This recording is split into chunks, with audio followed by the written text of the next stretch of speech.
বন্ধুরা, আমাদের এই বাংলায় বরাবরই সব ধর্মের মানুষরা শান্তিপূর্ণভাবে বসবাস করবার জন্য এখনো বিভিন্ন জায়গায় বিভিন্ন ধর্মের ঐতিহাসিক দেবস্থান আজও মাথা তুলে দাঁড়িয়ে আছে। আজ আমাদের গন্তব্য পশ্চিমবঙ্গের সব থেকে পুরনো কলকাতার কাছেই ইতিহাস সমৃদ্ধ ব্যান্ডেল চার্চ। পুরনো গির্জা তো বটেই, তার সাথে জুড়ে আছে দারুণ একটা ঐতিহাসিক গল্প। সেই গল্প তো শুনবই, আর এই গির্জার অনেক তথ্য জেনে নেব আজকের এই ভিডিওতে। চলো দেরি না করে শুরু করা যাক। ভিডিওটা ভালো লাগলে চ্যানেলটাকে সাবস্ক্রাইব করতে ভুলো না কিন্তু।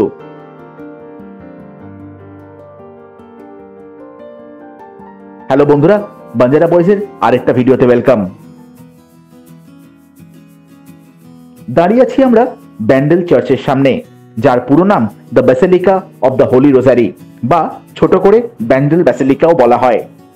কি করে এলাম একটু বাদে বলছি। পর্তুগিজের বানানো এই 1599 গির্জাটা সবার জন্য অবারিত দ্বার, কোনো এন্ট্রি ফি নেই এর। টাইমিংটা তোমরা দেখতেই পাচ্ছ, সকাল 8টা থেকে বিকেল 4:30 পর্যন্ত। এখানে বলে রাখা ভালো, প্রতি বছর 25শে ডিসেম্বর আর 1 জানুয়ারি সর্বসাধারণের জন্য এই গির্জা কিন্তু বন্ধ থাকে। বাউন্ডারি দেওয়ালের এপার থেকে গ্রিলের ওপারে দেখলাম বিক্রি হচ্ছে মোমবাতি আর ধূপ, যেটা জ্বালিয়ে এখানে পুজো দেওয়া হয়। সঙ্গে পাবে খ্রিস্ট ধর্মের চিহ্ন দেওয়া আংটি, গলার হার সমেত আরো অনেক টুকিটাকি জিনিস। চলো এবার আস্তে আস্তে মূল চার্চের দিকে এগোই। পথে পাবে খুব সুন্দর সুন্দর প্রতিকৃতি।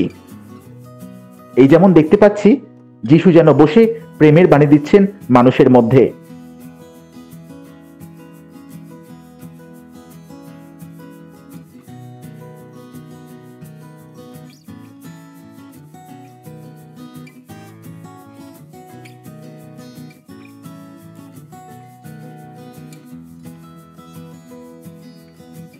একটু এগিয়ে ডান হাতে পড়লো একটা বিশাল মাঠ। এখানেও আছে আরো অনেক প্রতিকৃতি, কিন্তু ভেতরে যাওয়া বারণ, তাই দূর থেকেই দেখিয়ে দিলাম তোমাদের। ভীষণ সুন্দর বাগানটা সাজানো, আর দেখতেই পাচ্ছ সামনে যে কটা মূর্তি আছে সেগুলো অসাধারণ নিখুঁতভাবে বানানো হয়েছে।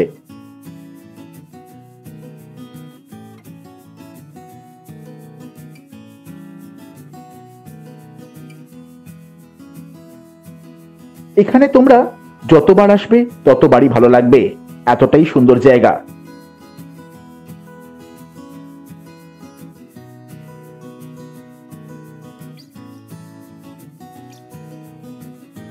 এখন তোমাদের দেখাবো একটা জাহাজের মাস্তুল। যে সে মাস্তুল কিন্তু না, এর সাথে জুড়ে আছে চমকপ্রদ ঐতিহাসিক একটা ঘটনা, যার উল্লেখ একটু আগেই করেছি। তোমরা এই কাঠের মাস্তুলটা দেখো, ততক্ষণে সেই গল্পটা বলে দিই তোমাদের।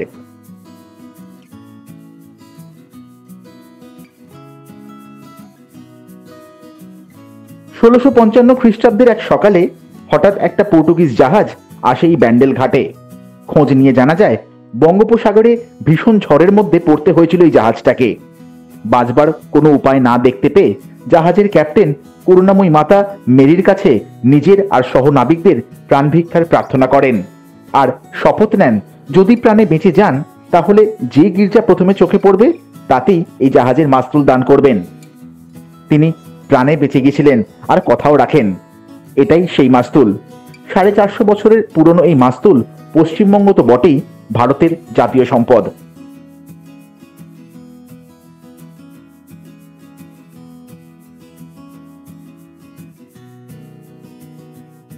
এবার মূল চার্চের বিল্ডিংটায় ঢুকবো। গেটের ওপরে লেখা গির্জা গোড়াপত্তনের সালটা 1599। সেই বছরই অন্যদিকে ইংল্যান্ডের রানী এলিজাবেথ গোড়াপত্তন করেন ইস্ট ইন্ডিয়া কোম্পানির, যারা ভারতে এসে জবরদখল করেছিল। চলো ভেতরে ঢোকা যাক। ঢুকেই একটা বোর্ডে লেখা হোলি মাস বা খ্রিস্টযোগের টাইমিং সোমবার থেকে শনিবার ঠিক দুপুর 12টায়। আমরা পায়ে পায়ে এগোচ্ছি চার্চের মধ্যে। দেওয়াল জুড়ে আছে প্রচুর ছবি আর লেখা, তার মধ্যে বেশিরভাগই যিশুর বাণী।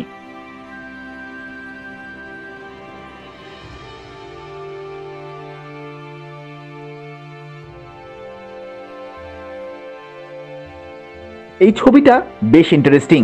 এখানে পেয়ে যাবে ক্যাথলিক চার্চের পোপদের নামের তালিকা। মানা হয় এই পোপরাই যিশুর জীবন্ত প্রতিনিধি। সেরকমই একজন পোপ জন পল টু এই গির্জাকে মাইনর ব্যাসিলিকার আখ্যা দেন। কোনো পোপ যদি যে কোনো গির্জাকে বিশেষভাবে সম্মান দেয়, সেই গির্জা হয়ে যায় ব্যাসিলিকা বা মাইনর ব্যাসিলিকা।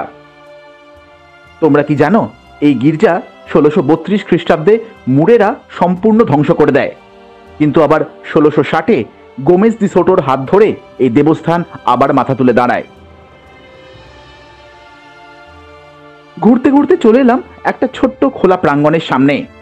এটাও একটা প্রার্থনা করবার জায়গা। এই যে ছোট্ট ফোয়ারাটা দেখছো, এখানে অনেকেই পয়সা ফেলে মানত করে। তার পাশে আছে যিশুর একটা ক্রুশবিদ্ধ মূর্তি।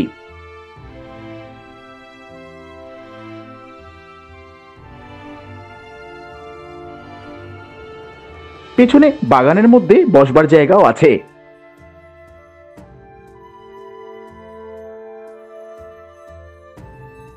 এখানে মোমবাতি জ্বালিয়ে আরাধ্য দেবতার কাছে মনের আর্জি জানাতে পারো। এতটাই সুন্দর আর মনোরম পরিবেশ।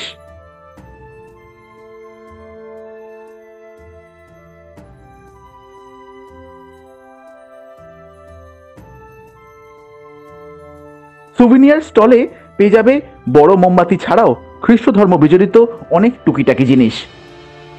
দেওয়ালে ছবি আর লেখা দেখতে দেখতে এগিয়ে চললাম। বলা হয়নি তোমাদের ঘুরতে ঘুরতে খিদে পেলে কোনো চিন্তা নেই, চার্চের উল্টো দিকে আছে ছোট বড় অনেক খাবারের অপশন।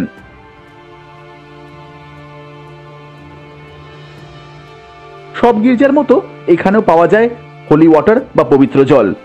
বিশ্বাস করা হয় এই জলে নাকি অলৌকিক ক্ষমতা আছে।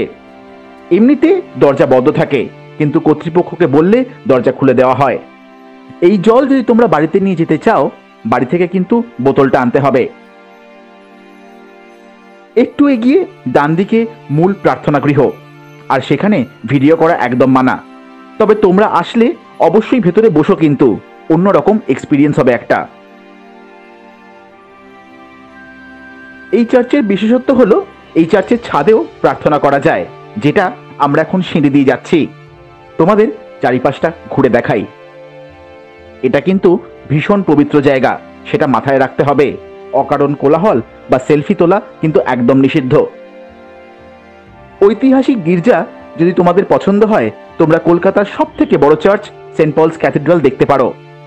আর তার অল্প দূরেই আছে ইতিহাসে সমৃদ্ধ সেন্ট জনস চার্চ, যার ডিটেলস ভিডিও আশা করি তোমরা অন্য কোথাও দেখোনি। দুটো ভিডিওর লিঙ্কই দিয়ে দিলাম ডেসক্রিপশন বক্সে। আমাদের এই ঐতিহাসিক গির্জা ঘোরা শেষ, এবার বেরোতে হবে। তার আগে বলে দেবো এখানে আসবে কি করে। যারা কলকাতা থেকে আসতে চাও, হাওড়া বা শিয়ালদা দুটো স্টেশন থেকেই প্রচুর ট্রেন পেয়ে যাবে। হাওড়া থেকে হাওড়া ব্যান্ডেল লোকাল আছে, 10 টাকা করে ভাড়া, 1 ঘন্টার মতন সময় নেয় ব্যান্ডেলে পৌঁছতে। শিয়ালদা থেকে 1.5 ঘন্টা মতন সময় নেয়, আর ভাড়া পড়ে 15 টাকা করে। শিয়ালদা থেকে ট্রেনের মধ্যে মাতারা এক্সপ্রেস, কাটোয়া গ্যালোপিং লোকাল আর বর্ধমান লোকাল অন্যতম। স্টেশনে নেবে 20 টাকা মাথাপিছু অটো ভাড়া দিয়ে পৌঁছে যেতে পারো এই চার্চে।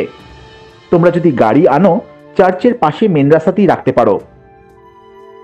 কেমন লাগলো ভিডিওটা কমেন্ট করে জানিও, শেয়ার করে দিও সকলের সাথে। আশা করি এতক্ষণে নতুন বন্ধুরা চ্যানেলটাকে সাবস্ক্রাইব তো করেই নিয়েছো। আজকের মতন তাহলে টাটা।